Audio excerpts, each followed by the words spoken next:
L'événement du jour, c'est bien sûr le retour de la Formule 1 avec le Grand Prix de Hongrie, la 13e manche du championnat du monde. Alési en jaune, Frentzen en bleu, les deux hommes abordent leur nouvelle vie.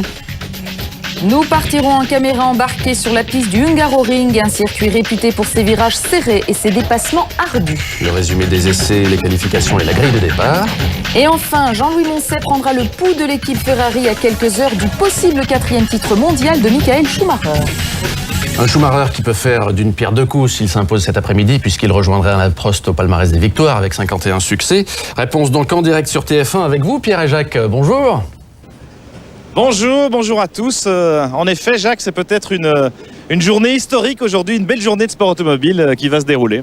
Bah oui, un beau circuit. Schumacher qui va peut-être être champion du monde, qui va égaler le record de Prost, qui va être pour la quatrième fois champion du monde s'il gagne aujourd'hui. Il va se passer beaucoup de choses, mais c'est pas encore fait, Pierre.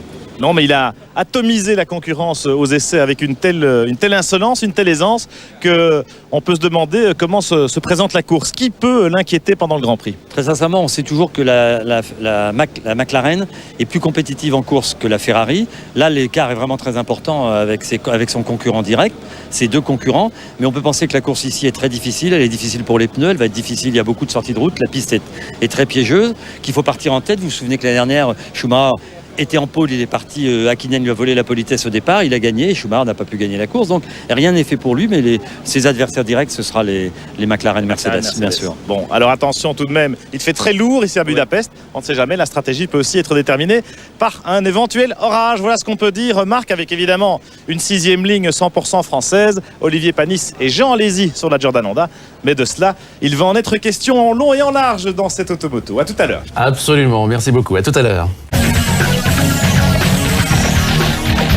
C'est la deuxième partie d'Automoto. Bonjour, si vous nous rejoignez maintenant, direction Budapest, on ouvre le chapitre Formule 1. Le Grand Prix de Hongrie se court cet après-midi en direct sur TF1 et l'actualité du paddock est pour le moins chargée. Et oui, on ne s'en lasse pas, surtout avec le chassé-croisé des pilotes Alesi et Frentzen. Alors rappelez-vous, le pilote français avait quitté l'écurie Prost au lendemain du Grand Prix d'Hockenheim, puis rejoint le team Jordan.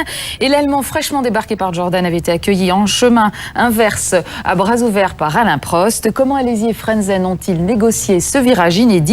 Nous les avons accompagnés dans leur intimité à quelques heures des essais. Un document exclusif proposé par Richard Micou et Mousqueraz.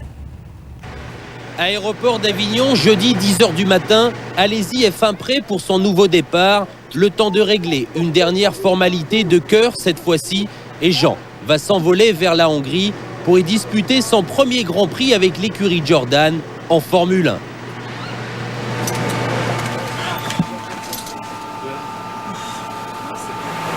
Concentré, Alesi semble déjà dans la course, bien loin de Capri, où il a pris quelques jours de vacances en famille. Maintenant, c'est la compétition qui compte. Bienvenue en France, sous-entendu chez les Bleus. Pour Heinz-Harald Frentzen, effectivement, qui est arrivé vers midi au circuit, les choses sérieuses viennent de commencer. Tour à tour, il a salué ses mécaniciens, puis échangé quelques mots avec eux, en français, s'il vous plaît, une langue qu'il désire apprendre au plus vite. Oui, c'est vraiment dommage pour moi de ne pas avoir appris à parler français. Désormais, j'ai de bonnes raisons de le faire. C'est important aussi pour les bonnes relations avec les personnes de l'équipe. 13h, Jean Alesi vient d'atterrir à Budapest et dans son sillage, une noria de supporters l'entoure, l'accompagne. Le plus expérimenté des pilotes de Formule 1, avec 197 Grands Prix au compteur, est toujours aussi populaire. Populaire, oui, même si...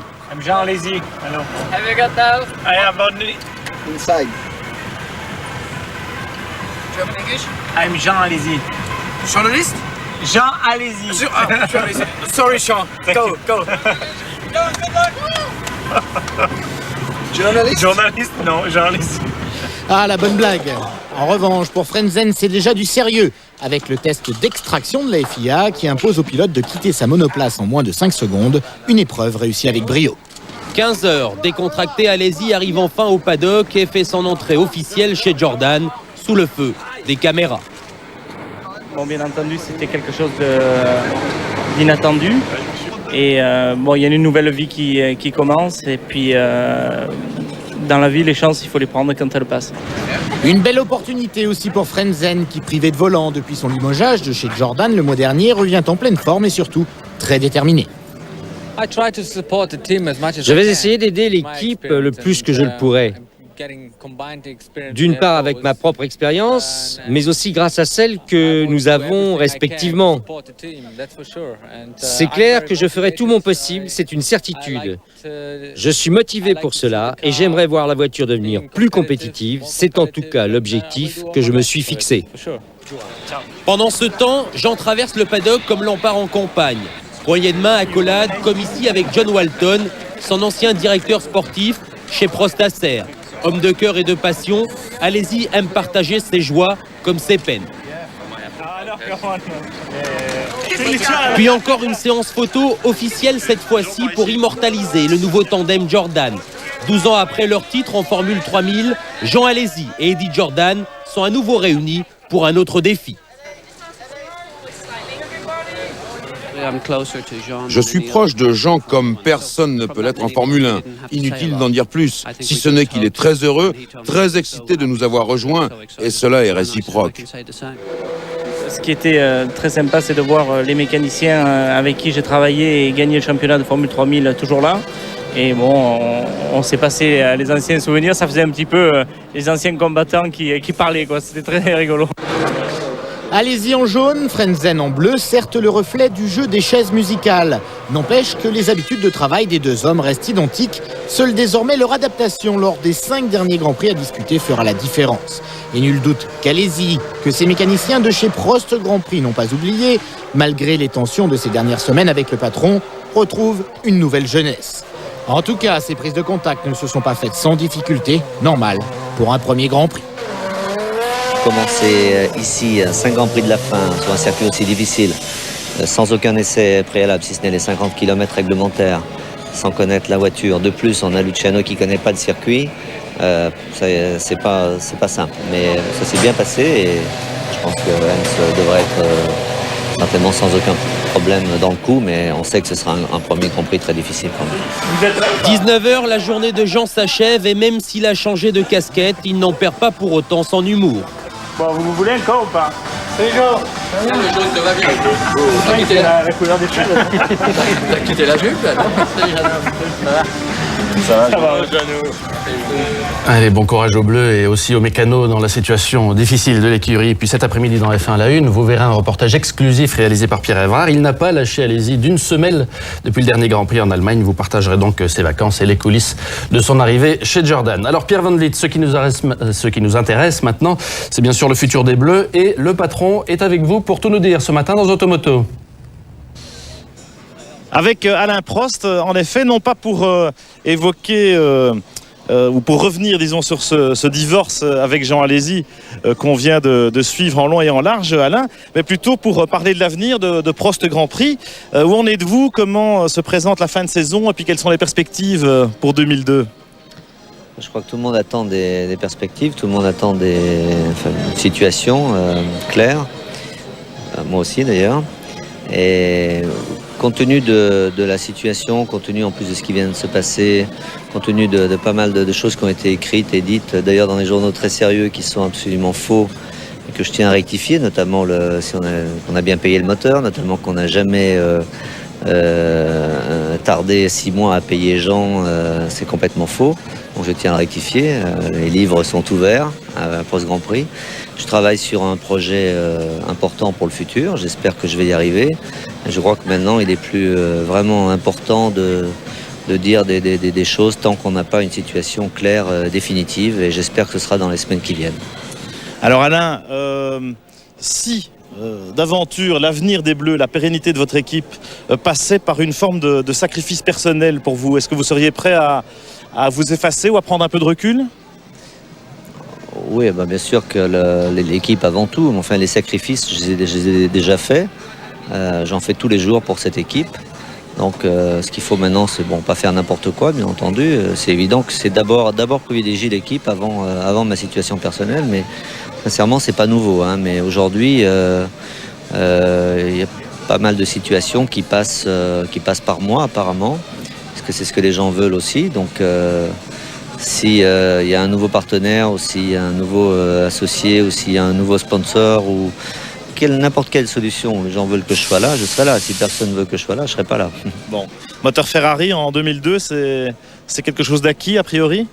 En tout cas, on aura un moteur, c'est sûr. Et bon, encore une fois, je vous dirai au moment opportun, je ne peux pas vous en dire plus. Ok, merci Alain. Espérons que ce Grand Prix de Hongrie se présente pas trop mal pour Heinz-Harald Frentzen, la nouvelle recrue des Bleus. Voilà ce qu'on pouvait dire, Marc, avec Prost Grand Prix aujourd'hui. Merci Pierre, merci Alain pour ces confidences. C'est la première fois qu'Alain Prost évoque ce sacrifice personnel et qu'il emploie ce parler vrai au sujet de son avenir.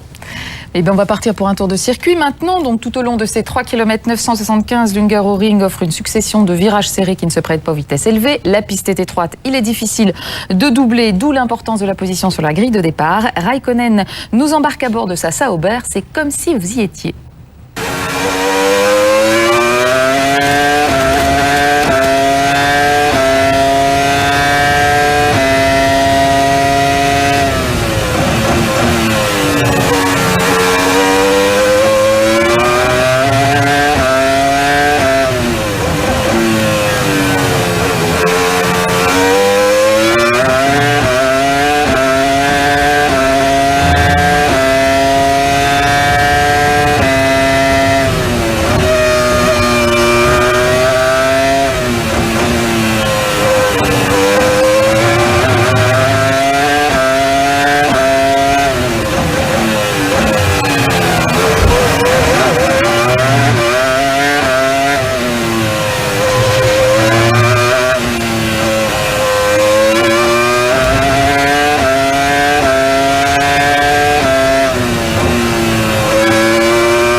77 tours de piste seront donc nécessaires aux pilotes pour achever en bonne et due forme ce Grand Prix de Hongrie et pour tenter de détrôner Mika Häkkinen, le vainqueur des éditions 2099. Il fait très chaud comme chaque été en Hongrie. Il faudra donc surveiller la tenue des pneus en course. En plus, la piste est toujours très sale. Les sorties de piste sont donc nombreuses. Le résumé des essais avec Jean-Louis Moncet. Chaleur lourde et orageuse en ce vendredi matin sur le Hungaroring. La plupart des objectifs sont fixés sur Michael Schumacher et sa Ferrari, sur Jean Alesi et sa Jordan Honda, sur Heinz-Harald Frentzen et sa Prost Acer, les trois vedettes de ces essais à Budapest, et vous savez pourquoi. Alesi a du mal à trouver ses repères avec une direction trop assistée, et il sort de la piste au 5e tour. Il est tout à la fois furieux contre lui-même et désespéré. En haut de la hiérarchie, Schumacher a très rapidement pris les devants avec un tour en 1:16.995. La pole position de l'an passé est déjà battue. Beaucoup de fautes lors de cette première heure, car la piste est toujours très poussiéreuse, c'est une tradition ici.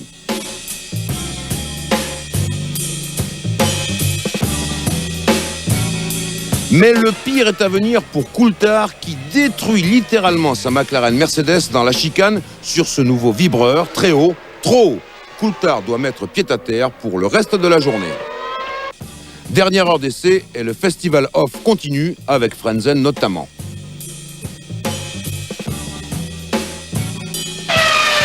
Alesi reprend la piste et épingle le 6e temps derrière un trio inaccessible composé de Schumacher, de Barrichello et Häkkinen dans la fourchette des 1:16 au tour.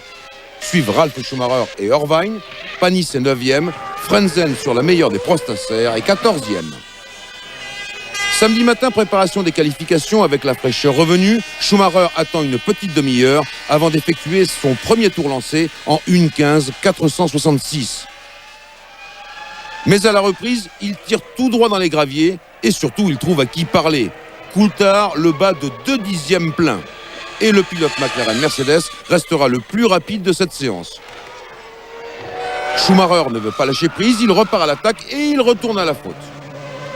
Quant à Ralf Schumacher, il ne fait pas mieux que son frère, il devra mettre pied à terre.